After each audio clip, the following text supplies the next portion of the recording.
जय हिंद वीर एंड वीरांगनास। Welcome to Amba academy. आज मॉडर्न हिस्ट्री का थर्ड लेक्चर है। पिछले लेक्चर्स में हमने पढ़ा कि कैसे अंग्रेज भारत में आए और उन्होंने इंडियन रूलर्स को हराया। उसके बाद क्या किया उन्होंने कि इंडिया में उन्होंने अपनी पॉलिसीज लेकर आए, कौन से लॉ पास किए, उन्होंने कैसे हमारा एजुकेशन खराब किया और अपना वेस्टर्न एजुकेशन लेकर आए। ठीक है। तो ब्रिटिशर्स का क्या हुआ, धीरे बंगाल मेन बेस बन जाता है। बंगाल में कौन सा शहर? कलकत्ता। कलकत्ता वही शहर जो जॉब चार्नोक ने बनाया था, पिछली क्लासेस में है। सो कलकत्ता इनका क्या बन गया? Main capital. ब्रिटिशर्स ने इसको अपना कैपिटल बना दिया और पहला गवर्नर अपॉइंट करते हैं ये रॉबर्ट क्लाइव को। तो Robert Clive first governor of Bengal है कलकत्ता में। आपको याद होगा कि बैटल ऑफ बक्सर हुआ था 1764 में, जिसका मास्टरमाइंड रॉबर्ट क्लाइव था। ठीक है। और इसमें ब्रिटिशर्स ने इन तीनों राजा को मिलकर हराया था, मीर कासिम, शाह आलम टू और शुजा उद दौला। ठीक है। और बैटल ऑफ बक्सर से बाद उनके बाद उन्होंने क्या किया? ट्रीटी ऑफ इलाहाबाद साइन कर लिया 1765, जहां से उनको क्या मिल गया था? ये लोग अंग्रेज लोग क्या बन गए थे? दीवान। दीवान मतलब राइट टू कलेक्ट रेवेन्यू। ये अब से नवाब नहीं, ब्रिटिशर्स लोग रेवेन्यू कलेक्ट करेंगे। तो क्या हो गया? इस रॉबर्ट क्लाइव ने, ये जो रॉबर्ट क्लाइव है, इसने बंगाल में एक डुअल गवर्नमेंट स्टार्ट कर दिया। डुअल गवर्नमेंट, जिसका मतलब क्या हुआ? ब्रिटिश लोग मजे से दीवान बने रहेंगे, मतलब सारा टैक्स रेवेन्यू जो भी आ रहा है, रेवेन्यू टैक्स, वो ब्रिटिशर्स के पास जा रहा है। और नवाब को भी रखा उन्होंने, क्योंकि सिविल एडमिनिस्ट्रेशन कौन चलाएगा? सिविल एडमिन कौन होगा? मतलब नवाब जुडिशरी देखेगा, वो पूरे राज को एडमिनिस्ट्रेशन करेगा। और ब्रिटिशर्स लोग दीवान बने हुए हैं, यानी ब्रिटिशर्स लोग कोई भी रिस्पॉन्सिबिलिटी लेना नहीं चाहते हैं, बस सारा पैसा इकट्ठा करना चाहते हैं। और नवाब को सारी रिस्पॉन्सिबिलिटी दे दी विद नो मनी। इसी को कहा गया डुअल गवर्नमेंट। तो क्या हो, जो नवाब के पास पैसा ही नहीं होगा तो वो फार्मर्स लोगों की कैसे हेल्प करेगा, है ना? इसीलिए क्या होता है कि बंगाल में बहुत बड़ा अकाल पड़ता है, ग्रेट बंगाल फेमिन बोलते हैं इसको, 1770 की बात है ये। तो बंगाल में बहुत बड़ा अकाल पड़ता है, लाखों लोग मर जाते हैं इसमें, ये अंग्रेजों की गलती की वजह से। तो अंग्रेजों को रियलाइज होता है कि हमें भी अब कुछ ना कुछ रिस्पॉन्सिबिलिटी लेनी पड़ेगी। तो ब्रिटिश पार्लियामेंट एक कानून पास करती है, रेगुलेटिंग एक्ट 1773 इसको कहा जाता है। इस कानून के तहत पहला पॉइंट जो है इसमें, ये डुअल गवर्नमेंट खत्म कर दिया बंगाल से। अब ये नहीं रहेगा, अब ब्रिटिशर्स लोग दीवान भी होंगे और वही एडमिनिस्ट्रेशन भी संभालेंगे, दीवान एंड एडमिन दोनों। ओके। तो ये रेगुलेटिंग एक्ट याद रखना है, इंडिया में पास किया गया अंग्रेजों का पहला जो कानून है वो यही है, रेगुलेटिंग एक्ट 1773। दूसरा पॉइंट क्या है इसमें? इन्होंने सुप्रीम कोर्ट खोला कलकत्ता में। मैंने कहा ना इनको अब जुडिशरी संभालनी पड़ेगी, पहले नवाब कर रहा था, अब अंग्रेज करेंगे, तो इन्होंने सुप्रीम कोर्ट खोला कलकत्ता में। रेगुलेटिंग है। और एक और चीज इसमें है कि अब ये जो गवर्नर की पोस्ट थी, रॉबर्ट क्लाइव क्या था? गवर्नर था। अब गवर्नर की पोस्ट बन जाती है क्या? जीजी, मतलब गवर्नर जनरल ऑफ बंगाल। बस गवर्नर की पोस्ट को उन्होंने बना दिया गवर्नर जनरल ऑफ बंगाल। और पहला कौन बनता है governor general? Warren hoisting. Very very important, बहुत बार पूछते हैं, ये फर्स्ट जीजी ऑफ बंगाल है। ओके। गवर्नर जनरल, गवर्नर पूछ लिया तो रॉबर्ट क्लाइव, और गवर्नर जनरल पूछ लिया पहला तो वॉरेन हॉस्टिंग।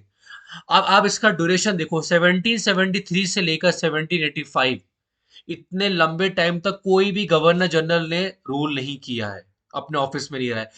ये सबसे लॉन्गेस्ट ऑफिस में रहने वाला गवर्नर जनरल है वॉरेन हॉस्टिंग। वॉरेन हॉस्टिंग ने इंडिया में क्या किया? इसने इंडिया में जुडिशरी को और अच्छा किया। इसने सिविल अदालत अलग बनाया और क्रिमिनल लोगों के लिए फौजदारी अदालत अलग बनाया।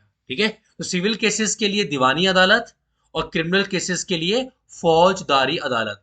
मतलब क्रिमिनल केसेस अलग लड़े जाएंगे और सिविल केसेस अलग लड़े जाएंगे। तो इसने जुडिशरी को अच्छा किया, जुडिशियल रिफॉर्म्स किए।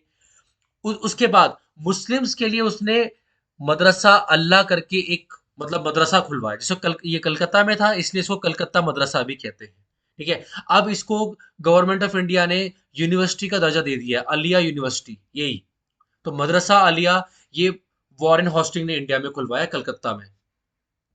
और क्या किया? वॉरेन हॉस्टिंग के टाइम पे एक बंदा था विलियम जोन्स, इसने Asiatic Society of Bengal open करवाया। ये वही सोसाइटी है जो कि पुरानी चीजों का, पुराने जो हमारे एंशियंट स्क्रिप्चर्स हैं, ओके, उनको प्रिजर्व करती है। ये is a very important society, Asiatic Society of Bengal. जो कौन फाउंडर है? विलियम जोन्स, याद रखना। वॉरेन हॉस्टिंग उस समय का गवर्नर जनरल है, बस फाउंडर विलियम जोन्स है, रिमेंबर दिस। अब ये विलियम जोन्स वही बंदा है जिसने हमारे जो हिंदूज की जो बुक होती है मनुस्मृति, उसको इंग्लिश में ट्रांसलेट किया। याद रखना, मनुस्मृति आप जानते हो कि एज पर हिंदुइज्म कैसे इंसानों का जन्म हुआ, इंसान कैसे ओरिजिनेट हुए, ये मनुस्मृति में लिखा हुआ है। इसी मनुस्मृति को इंग्लिश में ट्रांसलेट विलियम जोन्स ने किया था, और इन्हीं सब स्क्रिप्चर्स को बचाने के लिए इसने ये एसेटिक सोसाइटी ऑफ बंगाल बनाया। तो मनुस्मृति को ट्रांसलेट किया इसने। तो देखो केबीसी में भी क्वेश्चन पूछा हुआ है कि बी आर अम्बेडकर जो थे उन्होंने 1927 में कौन सी धर्म ग्रंथ को जलाया था, उनके पेजेस को जलाया था। ठीक है, तो मनुस्मृति, मनुस्मृति को ही बी आर अम्बेडकर ने उसके पेजेस को जलाया था, क्वेश्चन पूछा हुआ है इसमें। तो Manusmriti is a very scripture, very ancient book. Bhagavad Gita को किसने ट्रांसलेट किया इंग्लिश में? चार्ल्स विल्किंस, ये एक और बंदा था। देखो अंग्रेज लोग इंडिया में आ रहे थे तो वो इंडिया की हिंदुइज्म की बुक से बहुत मोटिवेट हो रहे थे, इन बुक से बहुत ज्यादा इंस्पायर्ड हो रहे थे। तो चार्ल्स विल्किंस ने भगवत गीता को ट्रांसलेट किया है इंग्लिश में। ओके, याद रखना ये बात। अब क्या होता है कि ये जो वॉरेन हॉस्टिंग है, इसने बहुत लंबा ड्यूरेशन तक ये गवर्नर जनरल रहा। तो इसका इम्पीचमेंट भी किया गया था ब्रिटिश पार्लियामेंट में। इम्पीचमेंट हुआ, इम्पीचमेंट मतलब जब किसी हाई ऑफिशियल बंदे को पार्लियामेंट तरीके से निकाला जाता है, पार्लियामेंट्री वोटिंग करके, उसको इम्पीचमेंट कहते हैं। तो इसके इसके साथ इम्पीचमेंट हुआ था, इसको निकाला नहीं गया था। रीजन था करप्शन के चार्जेस लगे थे इसके ऊपर, करप्शन के चार्जेस। ठीक है, तो इम्पीचमेंट जब हुआ था बस, लेकिन फाइनली सक्सेसफुल नहीं हुआ था। तो ओनली गवर्नर जनरल है जिसने इम्पीचमेंट फेस किया।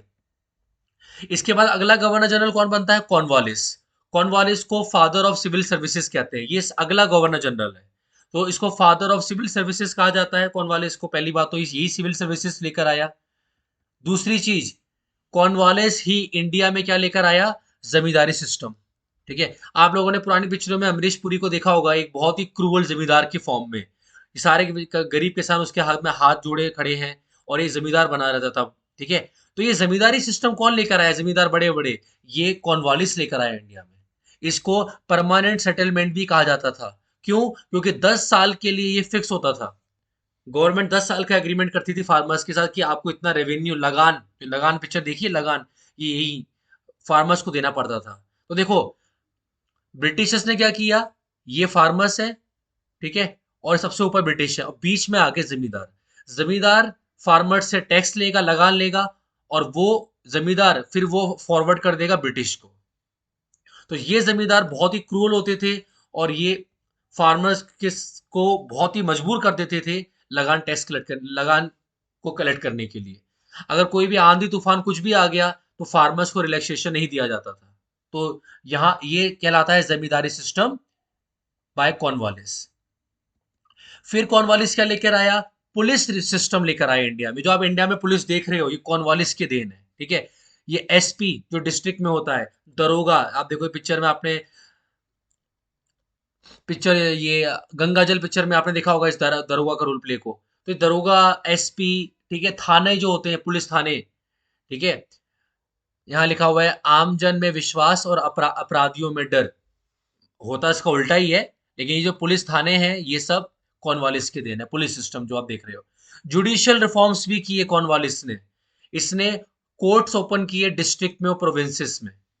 ओके, आप अभी तक एक ही कोर्ट था कलकत्ता में, कलकत्ता में सुप्रीम कोर्ट था। अब इसने और भी कोर्ट खोले डिस्ट्रिक्ट में, प्रोविंसेस में। तो police and civil services, judicial reform, ये सब किया इसने। कॉर्नवालिस के टाइम पे ही थर्ड एंग्लो मैसूर वॉर हुआ था, जिसमें पहली बार मैसूर हारा था। थर्ड एंग्लो मैसूर वॉर, जिसमें ट्रीटी ऑफ सेरिंगापट्टनम साइन हुआ था। उसके बाद कॉर्नवालिस की डेथ इंडिया में हुई है, और इसकी जो कब्र है वो गाजीपुर में। क्वेश्चन आता रहता है एग्जाम्स में, वेरी इंपॉर्टेंट। तो कॉर्नवालिस की कब्र कहाँ पर है? गाजीपुर। उसके बाद अगला गवर्नर जनरल बनता है बंगाल का वेलेस्ली। ठीक है, वेलेस्ली फेमस है, एक पॉलिसी लेकर आया इंडिया में, सब्सिडी अलायंस। 1798 की बात है। अब ये सब्सिडी अलायंस क्या था जो वेलेस्ली लेकर आया? What is subsidy alliance by Wellesley? इसमें देखो नाम है सब्सिडी, जो भी ये अलायंस करेगा उसको सब्सिडी पे करनी पड़ेगी।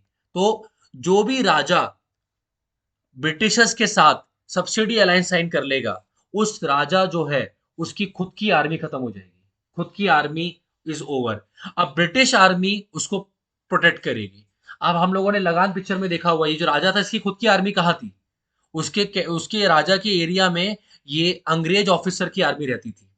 तो क्योंकि इस राजा ने अंग्रेजों के साथ सब्सिडी अलायंस साइन किया हुआ था, ठीक है। तो सब्सिडी अलायंस में क्या होता है कि नो किंग आर्मी, राजा की आर्मी खत्म और बदले में क्या आएगी? British army. तो आप बोलोगे कि ऐसा राजा क्यों करेगा? ठीक है, राज आपको मालूम है इंडिया में वो यूनिटी का प्रॉब्लम। अब इंडिया के रूलर्स आपस में लड़ते रहते थे, तो जिस रूलर को ये विश्वास है कि अंग्रेज की आर्मी ज्यादा अच्छी है, दूसरे दूसरे राजा लोग डरेंगे अंग्रेज की आर्मी से, वो ज्यादा पावरफुल है, उनकी आर्मी ज्यादा अच्छे मॉडर्नाइज है, तो उन्होंने ये साइन कर लिया। ठीक है, तो राजा की आर्मी खत्म। राजा के कोर्ट में हमेशा एक ब्रिटिश रेसिडेंट रहेगा, मतलब एक बंदा हमेशा ब्रिटिश कोर्ट में, ये राजा के दरबार में रहेगा और चेक करता रहेगा कि राजा क्या क्या कर रहा है। ओके, इसको ब्रिटिश रेसिडेंट बोला गया। और क्या पॉइंट है इसमें कि कि राजा किसी भी और फॉरेन पावर के साथ कोई भी रिलेशन नहीं रख सकता, मतलब ब्रिटिश के अलावा फ्रेंच, पोर्तुगीज, डच कोई रिलेशन नहीं रखेगा। एंड ये इतना घटिया, इतना बेकार अलायंस, ठीक है, जिसमें राजा की आर्मी खत्म हो गई है, ये सबसे पहले किस राजा ने साइन किया था? एवरीवन, हैदराबाद, याद रखना, निजाम ऑफ हैदराबाद। हैदराबाद ने सबसे पहले साइन किया था। उसके बाद फिर मैसूर को करना पड़ा, फिर अवध, फिर तंजौर, फिर पेशवा, मराठास, ऐसे एक एक करके बहुत सारे राजाओं ने साइन किया। सबसे पहले किसने साइन किया था आपको याद रखना है बस, हैदराबाद, निजाम ऑफ हैदराबाद। ठीक है, तो ये पूछते रहते हैं। दिस इज सब्सिडी अलायंस, और कौन लेकर आया ये? वेलेस्ली, याद रखना, वेरी वेरी इंपॉर्टेंट, वेलेस्ली। तो अब हाँ, वेलेस्ली के टाइम पे क्या हुआ था? फोर्थ एंग्लो मैसूर वॉर, जिसमें टीपू सुल्तान की डेथ हो गई थी। तो वेलेस्ली ने ही वॉर लड़ी थी, ये fourth Anglo Mysore war. So this is the question for you for the today's class. Which ruler signed subsidy alliance? जो ये अलायंस किसने बनाया था? वेलेस्ली ने। तो इसका आंसर आप लोग कमेंट्स में दोगे, इस क्वेश्चन का आंसर क्या होगा? यू प्लीज कमेंट्स कीजिए, इसका आंसर दीजिए। आज की क्लास के लिए इतना ही करते हैं।